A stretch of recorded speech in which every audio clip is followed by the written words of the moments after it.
it's Leah here. How are you?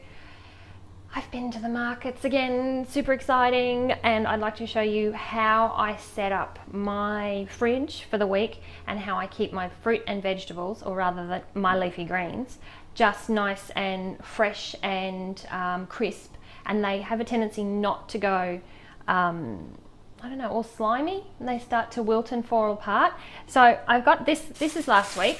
This is what I've got left over from last week. So I do try very hard to get my salad greens with the stem still on them.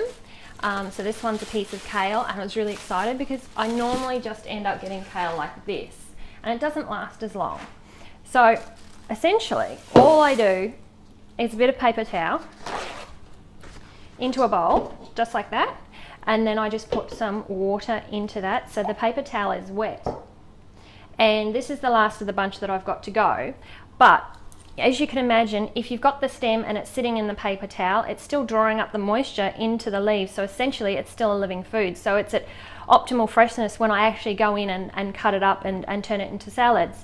But all I do, it's really easy. I choose the more stiff, dense, sort of hardy greens, and they go underneath first, and then I just fill up the bowl and I just keep filling it up, and I end up with this bouquet. I should have been a florist. Oh look, lemon cereal. These guys don't have the stems on the end, but that's okay because they'll still benefit from sitting in a small amount of water, and I'll actually just trim off the ends, because a florist I knew once told me that once you cut the ends, they need to be kept in water. And when you get fresh flowers, Australian flies, what is with that? You've got to cut off the ends, so then the moisture and the water can go up into the stems and your flowers last longer. So I'm using the same principle here. So in a minute, I'll cut all the stems off and I'll just put it in there. So they've got a nice open mouth for drinking, and they've got that little bit of moisture in, and I just stack it all in. This bowl will be used first because it doesn't have the root system, the root stock still on it, and it won't last as long. But all I do is once it's all full, and I'll put in some more lettuces around there. I've got a few of these great big bags left over from the market last week, and I just asked the vendors, the farmers that come in, they've actually got some of these bags that they bring their salad greens to market in, because they stock shops and commercial things as well. They've got them in boxes ready to go to the shops as as well. It's hard to concentrate some days. So all I do is then wrap up my greens, and then that goes on a shelf in a spare fridge that I've got out the back. I keep one in the fridge in the kitchen, and it's just got a mix of things. So this one is, like I've got all different types of greens, and I've got my herbs in there, so I don't have to keep running backwards and forwards between each fridge. And that's all I do. And if I can get as many things as possible that still have the root stock on them, then they are fresh for a week or 2 weeks even, because they're still living food.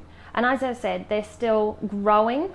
Yes, they're growing without sunlight, but it's much better to store something like this than it is just to have it in little plastic bags, or even when you go to the shop and you just buy packets of prepared salad mix. That's great, but I just don't find that they last, and I want to go to the shops just once in a week. I don't want to go every few days and stock up. And a salad bowl like this is probably going to last my family about 3 days, if that, because I'm feeding 3 boys and then 3 rabbits and myself. So it's more economical to go to the farmers markets and then set it up like this, and then there's no waste. Oh, and by the way, all the bits that we don't want to eat, they just go to the rabbits. It's so good. Having house rabbits is like having an internal composting unit. So if you know anything about house rabbits, and now I'm getting off track to what I was talking about, but if you can have house rabbits, you can toilet train them to use a litter box like a cat, and then you just give them all the stems, and then they pee and poo in the litter box, and that becomes mulch or compost in the garden. So you let it sit there for a few weeks before you plant into it. But then that's just another way of recycling and reducing your footprint on the earth, and also it's saving you money because I don't have to buy rabbit food. Thank you.